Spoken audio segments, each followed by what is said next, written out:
और आज की एक और बड़ी खबर जिसका हम रुख कर रहे हैं लखनऊ से है। लखनऊ और रायबरेली में कल रात मशहूर शायर मुनव्वर राणा के घर पुलिस ने छापा मारा है। पुलिस ने मुनव्वर राणा के बेटे तबरेज राणा की तलाशी की है और तलाश में ही छापा मारा गया था। तबरेज राणा पर आरोप है कि उन्होंने खुद अपने ऊपर गोली चलवाई और झूठा मुकदमा दर्ज कराया है, जिसकी वजह से यूपी पुलिस तबरेज की तलाश में मुनव्वर राणा के घर पहुंची थी।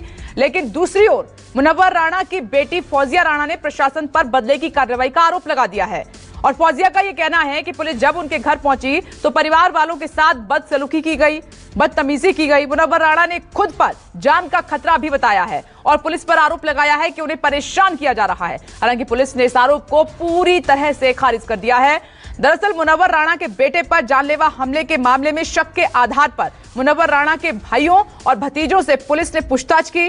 राजघाट में 8.5 बीघा कीमती जमीन को लेकर परिवार में तनातनी की बात सामने आई है। पुलिस का यह कहना है कि तबरेज ने चचेरे भाइयों के हिस्से की जमीन बेच दी थी और इस जमीन सौदे पर चचेरे भाइयों ने आपत्ति जताई थी, जिसके बाद तबरेज पर पैसा वापस करने का दबाव बना हुआ था। इस बीच पुलिस ने तबरेज पर गोली चलाने वालों की तस्वीर सीसीटीवी फुटेज के जरिए हासिल कर ली है, जिसके आधार पर 2 बाइक सवार को गिरफ्तार भी कर लिया गया है। और पुलिस का यह कहना है कि रायबरेली के एक होटल में घटना से पहले मुनव्वर राणा के बेटे ने शूटर्स के साथ 2.5 घंटे तक मीटिंग की थी। तबरेज सीसीटीवी तस्वीरों में कुछ लोगों के साथ नजर भी आ रहा है। हम लोगों को बहुत परेशान किया जा रहा है, मेरे बीमार पापा को परेशान किया जा रहा है। ये प्रशासन बदला ले रही है मेरे पापा से और हम लोगों को इस तरह से परेशान किया। मेरी माँ बहुत पर्दे नशीन खातून है, इस तरह से पूरी फोर्स मेरे घर में घुस गई, बेडरूम तक चली गई। प्लीज आप सब जो भी ये वीडियो देखे हमें सपोर्ट कीजिए। पूरी सफेद गुंडागर्दी पूरे घर में इधर उधर पूरा रास्ते रोक दिए, ना मीडिया को आने दिया ना वकीलों को आने दिया। सरासर गुंडागर्दी है साहब। ये तो मुनव्वर राणा इस बिकरू कांड। तो ठीक है, इनमें से कोई मुझे मार भी देता और न भी मारे तो जिन हालात में मैं हूँ मैं मर जाऊंगा मैं।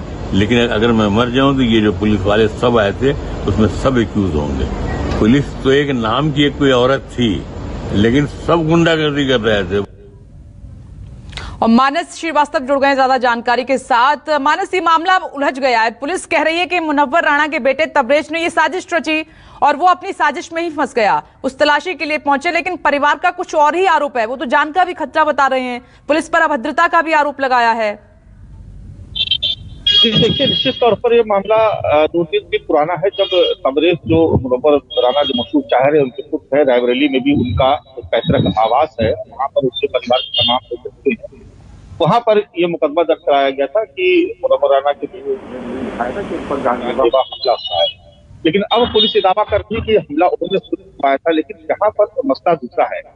यहाँ पर जो मुनव्वर राणा साहब है वो और उनकी जो बेटी है वो ये आरोप लगा रही है कि पुलिस बगैर सर्च वारंट के भीतर बड़ी तादाद में फोर्स थी और उसके पास कोई सर्च वारंट नहीं था।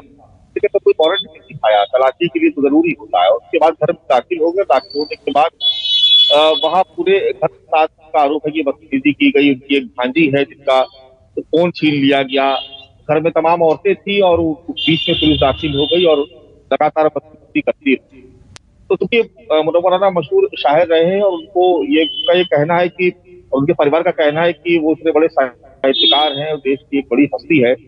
अगर कोई शिकायत थी, अगर कोई मुकदमे में कोई पूछताछ करनी थी तो वारंट लेके आते, उनको सूचना देते, वो लोग खुद सामने आ जाते। लेकिन ये तरीका वो ठीक नहीं है। और बातचीत कहा है कि वो कानून का सहारा लेंगी, वो अदालत जाएंगे और अगर कोई दोषी है तो उसके खिलाफ कार्रवाई, उस पर तो कोई ऐतराज नहीं है। और ये सीसीटीवी फुटेज का सच क्या है और किन किन लोगों को हिरासत में लिया है पुलिस ने?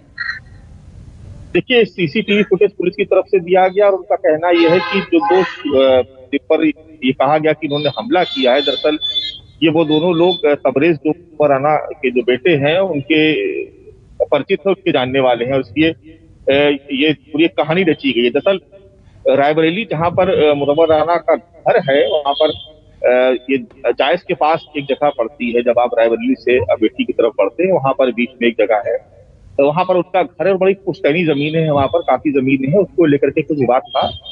तो तबरेज से उनका अपने चाचा से यानी जो मुनव्वर राणा उसके भाई को लेकर के, तो उनका कहना यह है कि पूरी साजिश रची गई ताकि जो तबरेज है वो अपने चाचा को फंसा सके और उसके जो मुकदमा है वो वापस, जो उन पर आरोप है कि ज्यादा जमीन उन्होंने बेच डाली है, वो वापस ले ले, ऐसा पुलिस की हो रही है। लेकिन देखिए, अभी पुलिस ने अपनी बात रखी है और ये निश्चित तौर पर ये एक पड़ताल का विषय है। जब जांच होगी, यानी कि मानस साहब सही कह रहे हैं, जांच में ही साफ हो पाएगा, क्योंकि दोनों तरफ से एक दूसरे पर आरोप लगाए जा रहे हैं। तस्वीरें भी मिली हैं और जमीन का मामला भी बताया जा रहा है। इसमें मुनव्वर राणा का जो दूसरा परिवार है, जो चाचा की तरफ से, उन पर दबाव था कि पैसे वापस दिए जाएं, जमीन का गलत सौदा हुआ, ये पूरा इस तरीके से मामला उलझा हुआ है। लेकिन आज की जो दूसरी बड़ी खबर है वो पंजाब से। पंजाब में बिजली संकट पर अकाली दल का प्रदर्शन, बिजली बोर्ड के दफ्तर के सामने धरना प्रदर्शन किया गया। कई जिलों में ज्यादा पावर कट से नाराजगी साफ तौर पर दिखाई दे रही है। ज्यादा बिजली कटौती के खिलाफ ये प्रदर्शन है।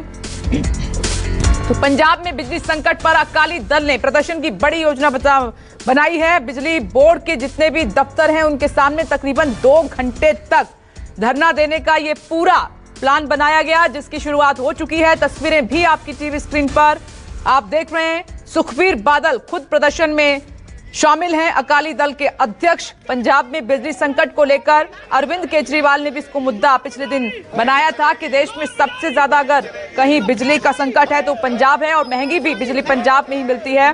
और अकाली दल ने तो इसको और बड़ा मुद्दा बनाते हुए प्रदर्शन शुरू कर दिया है। विशाल एंग्रिश जुड़ गए हैं। विशाल, तस्वीरें मिल गई हैं हमें। ये 2 घंटे का विरोध प्रदर्शन अकाली दल की तरफ से किया जा रहा है। कितनी मुश्किल है सरकार के लिए इस प्रदर्शन को लेकर? ये काफी मुश्किल है, लेकिन सरकार लगातार ही प्रयास कर रही है कि इस जो संकट का हल कहीं ना कहीं ढूंढा जा सके, और इसके लिए PSPCL के चेयरमैन ए वेणु प्रसाद लगातार ही लगे भी हुए हैं। और इमरजेंसी लेवल के ऊपर ही जो थर्मल प्लांट है वहां पर जो टेक्निकल फॉल्ट है उनको दूर करने में लगे हुए हैं। इसी तरह दूसरे राज्यों के साथ संपर्क कायम किया जा रहा है कि पंजाब ज्यादा से ज्यादा बिजली को परचेज कर सके और लोगों को राहत दी जा सके। और वहीं पर श्रोमणी अकाली दल ने आज सुबह से ही हल्ला बोल दिया है। बिजली बोर्ड के दफ्तरों के बाहर बहुत लोगों का जो जन समर्थन श्रोमणी अकाली दल को मिल रहा है, क्योंकि लोग बड़े बड़े बिजली कटों के कारण परेशानी के हालत में थे। और यही कारण था कि किसान अब धान की फसल बोने में लगा हुआ था और उसको बिजली प्रॉपर नहीं मिल रही थी। बेशक सरकार द्वारा 8 घंटे बिजली दिए जाने का दावा भी किया गया, लेकिन किसानों को खेतों में पूरी तरह बिजली नहीं मिल पा रही है। और इसी के चलते ही बड़ी इंडस्ट्री के ऊपर पावर कट लगा दिए गए हैं कि वहां से बचत हो और जो आम कंज्यूमर है, जहां किसान है, उनको बिजली दी जा सके। क्योंकि कल जो बिजली की डिमांड थी, क्योंकि गर्मी का पारा लगातार बढ़ता चला जा रहा है और बिजली की डिमांड भी बढ़ती चली जा रही है, और इसी कारण सरकार ने जो एसी अपने ऑफिस हैं या प्राइवेट ऑफिस है वहां पर एसी बंद करने की अपील भी की थी। और जो सरकारी दफ्तरों का समय था वो भी 8 बजे से 2 बजे कर दिया था।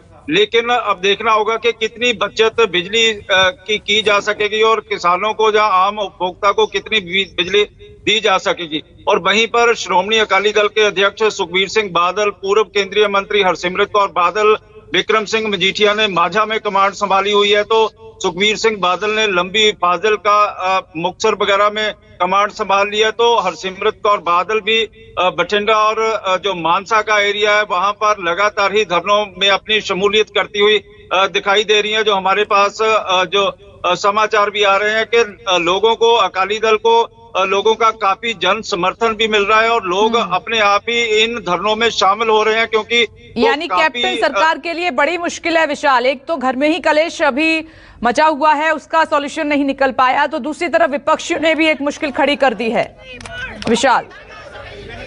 बिल्कुल ही, विपक्ष ने जो काफी बड़ी मुश्किल खड़ी की है। इससे पहले आम आदमी पार्टी ने भी एक दांव खेलने की कोशिश की थी, लेकिन उसके बाद अकाली दल ने लगातार ही लोगों के साथ कंधे से कंधा मिलाकर आज जिस तरह का हल्ला बोल शुरू किया है, प्रदेश में जगह जगह पर धरने प्रदर्शन किए जा सके हैं। और कल रात भी कई स्थानों पर जो आम लोग घरों से निकलकर उन्होंने बिजली बोर्डों का घेराव कर दिया था, और एक जगह तो लोगों ने अपने आप ही बिजली ऑन कर दी थी, पूरे के पूरे जो एरिया को घेरे में डालकर उसको अपने कब्जे में ले लिया था। और बिजली के कर्मचारियों के लिए जो हालात बन चुके हैं वो काफी फिक्रमंद भी है, कहे जा सकते हैं कि आम लोगों के गुस्से का उनको को भाजन ना बनना पड़े। बिल्कुल, इस बारे में सोचना होगा। और विशाल, आप नजर बनाए रखिए। बहुत बहुत शुक्रिया ये जानकारी देने के लिए। एक और खबर है कृषि कानूनों पर। पूर्व कृषि मंत्री और एनसीपी चीफ शरद पवार का बड़ा बयान सामने आया है। शरद पवार ने कहा कि कृषि कानूनों को पूरी तरह खारिज करने की बजाय इसके उस हिस्सों में संशोधन किया जाना चाहिए जिस पर किसानों को आपत्ति है। साथ ही उन्होंने कहा कि महाराष्ट्र सरकार अगर केंद्र सरकार के कानून को 100% एक्सेप्ट किए बिना उसमें कुछ सुधार करके लाएगी तो अच्छा होगा। इससे पहले शरद पवार कृषि कानूनों को लेकर कई बार केंद्र सरकार के खिलाफ हमला बोल चुके हैं। पवार ने इससे पहले यह कहा था कि सरकार को पूरे आंदोलन को बहुत गंभीरता से लेना चाहिए। ऐसे में माना यह जा रहा है कि कृषि कानूनों पर शरद पवार के रुख अब नरम पड़ रहे हैं। दरअसल महाराष्ट्र सहकारी कोऑपरेटिव बैंक घोटाला मामले में ईडी ने 65 करोड़ 75 लाख की एक शुगर मिल को अटैच किया है। और जिस शुगर मिल को अटैच किया गया है वो महाराष्ट्र सरकार के उप मुख्यमंत्री और शरद पवार के भतीजे अजित पवार की कंपनी से जुड़ी हुई है। यह अजित पवार की पत्नी सुनेत्रा अजित पवार की कंपनी है और यही वजह मानी जा रही है कि शरद पवार के सुर बदल गए हैं। तो विड्रॉ करने की डिमांड है, मगर महाराष्ट्र सरकार का थिंकिंग मुझे ये लगता है कि ये कानून में जहाँ सुधार करने की आवश्यकता है वो सुधार करे। जो भारत सरकार ने दिया है वो 100% एक्सेप्ट करते बिना वो सुधार करके लाएंगे तो अच्छा होगा। वो थिंकिंग है और सबके साथ वो बातचीत कर रहे हैं। और इंद्रजीत जुड़ गए इस खबर पर। इंद्रजीत, ये बदले हुए सुर शरद पवार के समझ में नहीं आ रहे हैं।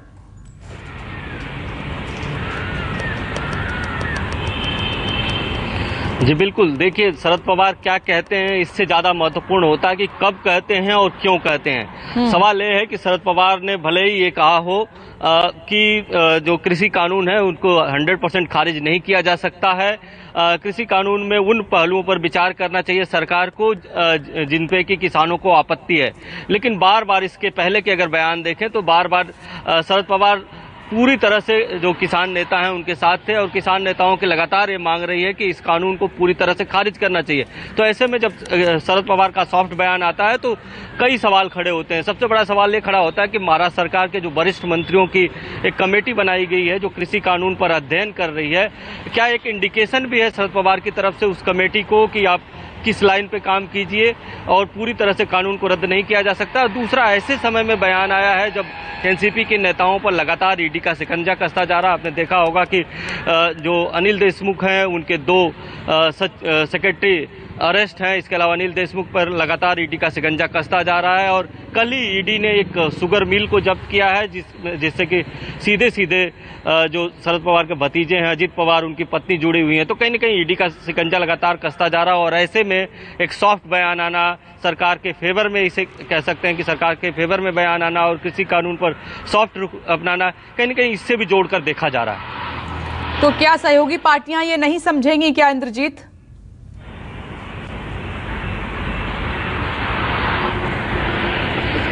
जी बिल्कुल समझेंगी, क्योंकि आपने देखा होगा कि महाराष्ट्र विकास आघाड़ी सरकार में बहुत कुछ ठीक नहीं चल रहा है।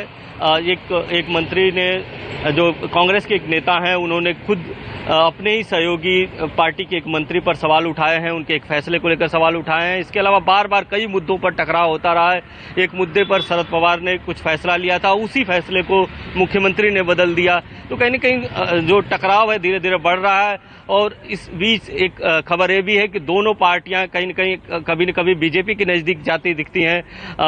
एनसीपी सुप्रीमो शरद पवार की मुलाकात की बात सामने आई थी कि उन्होंने अमित शाह से अहमदाबाद में मुलाकात की थी। उसके बाद देखा गया कि प्रधानमंत्री से मुख्यमंत्री उद्धव ठाकरे ने मुलाकात की। तो कहीं न कहीं इसके राजनीतिक मायने भी निकाले जा रहे हैं और ऐसा भी लग रहा है कि इस समय प्रेशर पॉलिटिक्स काम कर रही है शरद पवार के ऊपर। शायद यही वजह है कि शरद पवार को इस तरह का एक सॉफ्ट बयान देना पड़ा और बीच की लाइन लेनी पड़ी, जिससे कि किसान भी ना नाराज हों और सरकार से भी रिश्ता कायम रहे। क्योंकि पिछले कुछ दिनों में देखा जाए तो शरद पवार सरकार के काफ़ी खिलाफ चले गए हैं। थर्ड फ्रंट बनाने की बात चल रही है पूरे देश में। इसके अलावा उसमें कांग्रेस को भी शामिल करने की बात शिवसेना ने उठाई थी।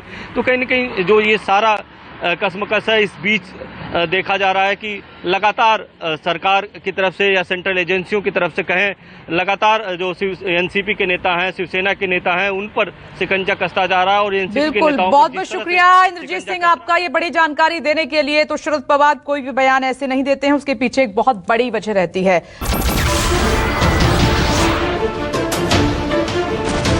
नमस्कार, मैं हूं मानक गुप्ता। अगर आपको हमारा ये वीडियो पसंद आया हो तो इसे लाइक और शेयर जरूर करें, और हां, हमें सब्सक्राइब और फॉलो करना ना भूलें ताकि आप देश और दुनिया की कोई खबर मिस ना करें। तो जुड़े रहिए हमारे साथ और देखते रहिए News 24।